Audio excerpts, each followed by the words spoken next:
5,000 से लेकर 11,000 लोग, 11,000 लोगों का खाने का प्रबंध होगा। तो यह कहा जा सकता है कि यह राज्य स्तरीय यह राज्य स्तरीय नहीं है, राष्ट्रीय स्तर का कार्यक्रम है। राष्ट्रीय स्तर का इसमें हाजीपुर, इसमें गाजीपुर के लोग, इसमें मेरठ के लोग, इसमें राजस्थान के लोग, इसमें हरियाणा के लोग, इसमें शिमला के लोग, इसमें कोलकाता से, इसमें महाराष्ट्र से, इसमें तिलक के परिवार के लोग, सब लोग पधारने वाले हैं। इसमें केरल से, कोनन से, सब जगह से पधार रहे हैं। हुआ है, इसमें क्या निर्णय लिया गया और क्या कुछ होगा? बैठक एक सांस्कृतिक जागरण है। यह इस बैठक का एक ही लक्ष्य है कि हम अपने भूले हुए मूल्यों को पुनः याद करें और उन मूल्यों से वर्तमान को सजें संवारें। हम अपने पूर्वज को भूल रहे हैं। उनके भीतर जो देश के लिए, समाज के लिए, मानवता के लिए आग थी, वह आग ठंडी पड़ती जा रही है। तो इसलिए इसके माध्यम से उसी सोई हुई चेतना को पुनः जगाना है। जो देश अपने पूर्वज को, अपनी संस्कृति को, अपनी विरासत को भूल जाता है, उसका समूलता नाश हो जाता है। आज की नई पीढ़ी में इसी भाव, इसी विचार की चेतना को। जो बैठक हुआ है, इसमें क्या निर्णय हुआ है और क्या कुछ होने जा रहा है? यह अभी राष्ट्र कवि दिनकर स्मृति न्यास और जगदम्बा पुस्तकालय के संयुक्त तत्वावधान में आज कार्यक्रम हुआ है, जिसमें निर्णय हुआ कि लोकमान्य तिलक हाहा बंगला बढ़िया में 15 दिनों का प्रवास किए थे, कई बार आए हैं और यह केसरी अखबार बताता है।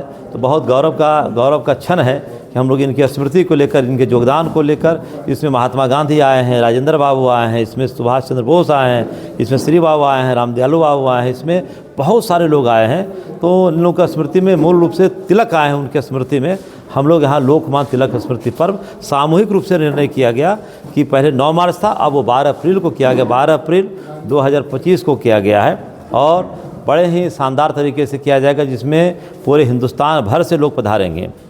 इसमें कितने लोगों की जुटने? इसमें एक 5,000 से लेकर 11,000 लोग, 11,000 लोगों का खाने का प्रबंध होगा। तो यह कहा जा सकता है कि यह राज्य स्तरीय, यह राज्य स्तरीय नहीं है, राष्ट्रीय स्तर का कार्यक्रम है। राष्ट्रीय स्तर का इसमें हाजीपुर, देश के कोने-कोने से, इसमें गाजीपुर के लोग, इसमें मेरठ के लोग, इसमें राजस्थान के लोग, इसमें हरियाणा के लोग, इसमें शिमला के लोग, इसमें कोलकाता से, इसमें महाराष्ट्र से, इसमें तिलक के परिवार के लोग, सब लोग पधारने वाले हैं। इसमें केरल से, कोनन से, सब जगह से पधार रहे हैं। इसलिए क्या कुछ कार्यक्रम बस लोकमान्य तिलक को याद करना है, लोकमान्य तिलक के योगदान को याद करना है।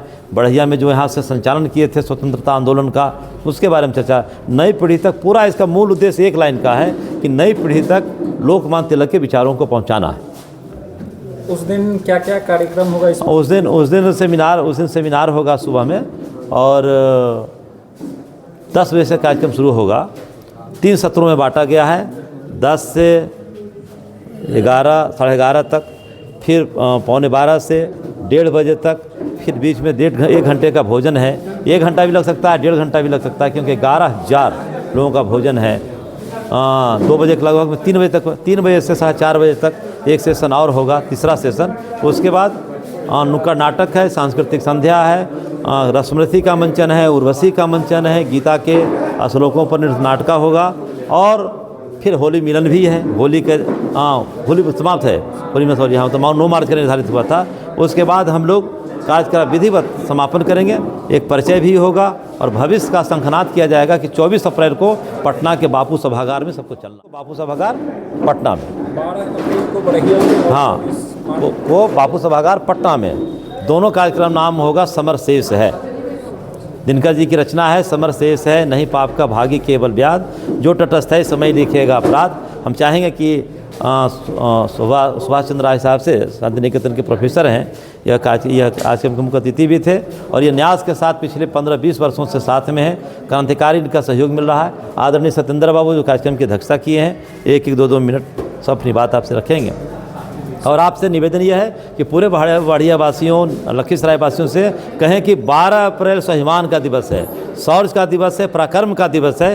एक एक लोग एक दिन लोकमान्य तिलक के लिए अपना दें। यह मेरा एक आयोजक होने की हैसियत से, दिनकर स्मृति न्यास के अध्यक्ष होने की हैसियत से मेरा प्रार्थना है लोगों से कि उस दिन सब पधारें, पूरे पुरुषार्थ के साथ लोग आवें, हजारों हजार की संख्या में पहुंचकर कार्यक्रम को चट्टानी एकता, चट्टानी एकता का परिचय दें, राष्ट्रीय प्रेम और राष्ट्रीय एकता का। क्या बात है जो कि बढ़िया आप इस कार्यक्रम को लेकर के आए? पहले तो माँ जगदम्बा का स्थान है, पावन भूमि है, अपने आप में पुण्य पावन है, तो फिर कुछ कहने का सवाल ही नहीं कि क्यों है। यहाँ तो तिलक पधारे हैं, यहाँ दिनकर पधारे हैं, और हमारे जो आदर्श है न्यास इनके नाम पर है, वो 55 बार बढ़िया आए हैं। इस पुस्तकालय में जहाँ है वहाँ का प्रस्तावना हमारे गांव हमारे लोग के प्रस्तावना दिनकर जी लिखे हैं, और देख करके पढ़ करके मुझे गौरव हुआ था।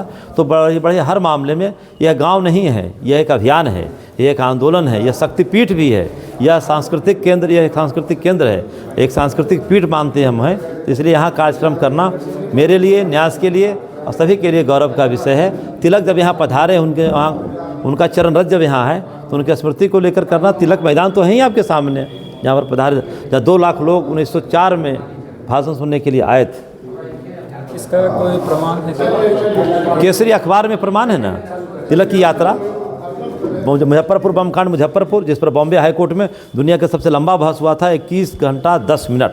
स्वयं तिलक बहुत बड़े बैरिस्टर थे, उन्होंने बहस किया था खुदीराम बोस प्रफुल्ल चाकी के मामले को लेकर। वो तो ऑन रिकॉर्ड पे, सरकार के रिकॉर्ड में है।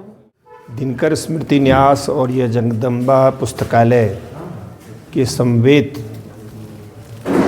कार्यक्रम में जो मुझे अनुभव हुआ वह यह कि आज भी लोग अपने समाज को एकबद्ध करने के लिए सचेष्ट हैं और अपनी विरासत को जानना और अपनी विरासत से नई पीढ़ी को अवगत कराना, यह हम सब का दायित्व बनता है। दिनकर स्मृति न्यास पिछले 30 वर्षों से जो यह अभियान कर रहा है, उसके पीछे का मकसद यही है कि विरासत के साथ हमारा विकास हो। हम विकास चाहते हैं, लेकिन विरासत की ज़मीन पर ही हम विकास चाहते हैं। यानी हमारे पूर्व पुरुषों ने जो हमारे लिए जो अद्भुत चीज़ें रखी हैं, जो दी हैं, उसका संरक्षण भी होना चाहिए। जैसे ये पुस्तकालय है, ये 100 साल पुराना पुस्तकालय है। अब इस पुस्तकालय को महिमा मंडित करना, यहाँ स्वाध्याय हो, यहाँ अच्छी गतिविधि हो, यहाँ अच्छे विचार विमर्श हों, और यहाँ से एक लौ, एक प्रकाश आसपास के क्षेत्र को आलोकित करे।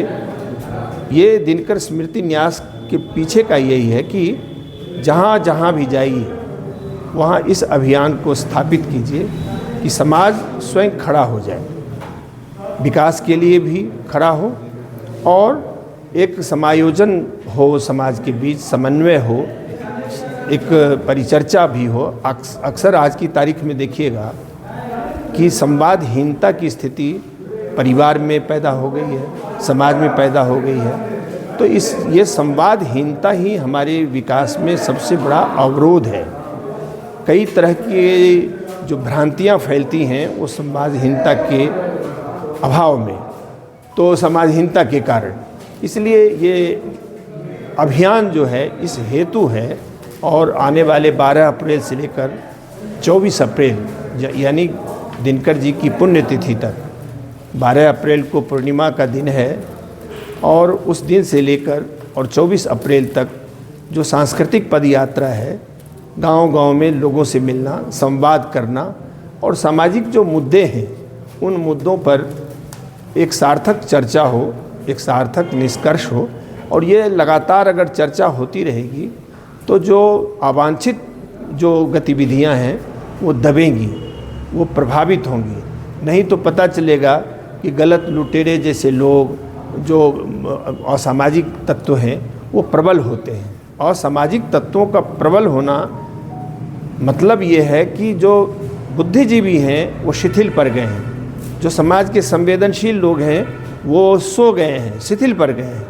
अगर ये हमारी आज़ादी कैसे मिली? हमारी आज़ादी में अगर राजेंद्र बाबू नहीं आए होते, महर्षि अरविंद ना होते, ये सब बहुत बड़े लोग थे, बौद्धिक रूप से, डिग्री के रूप से ये बहुत बड़े लोग। गांधी बैरिस्टर थे, तिलक बहुत बड़े बैरिस्टर थे, अध्यापक थे।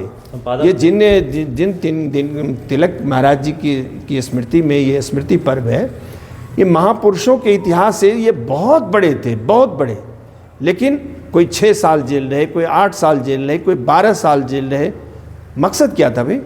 मकसद यही था कि हमें अपने समाज को जागृत करना है, प्रत्येक व्यक्ति के मन में स्वाधीनता का बोध हो, स्वावलंबन के प्रति उसके मन में एक जिज्ञासा हो। ये जो परावलंबी है वो 5 किलो अनाज लेने की जो लत पड़ गई है, मुफ्त खोरी की जो लत पड़ गई है, ये दुर्भाग्यपूर्ण है। यह सरकार तो चाहती है कि हम लोगों को ऐसा परावलंबी बनाएं कि वह अपने खड़ा ना हो।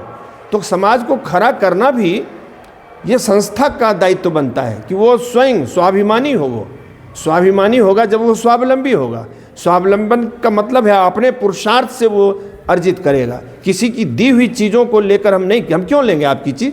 हम जो भी अर्जित करेंगे अपने पुरुषार्थ से करेंगे, और इस अभियान का उद्देश्य यही है।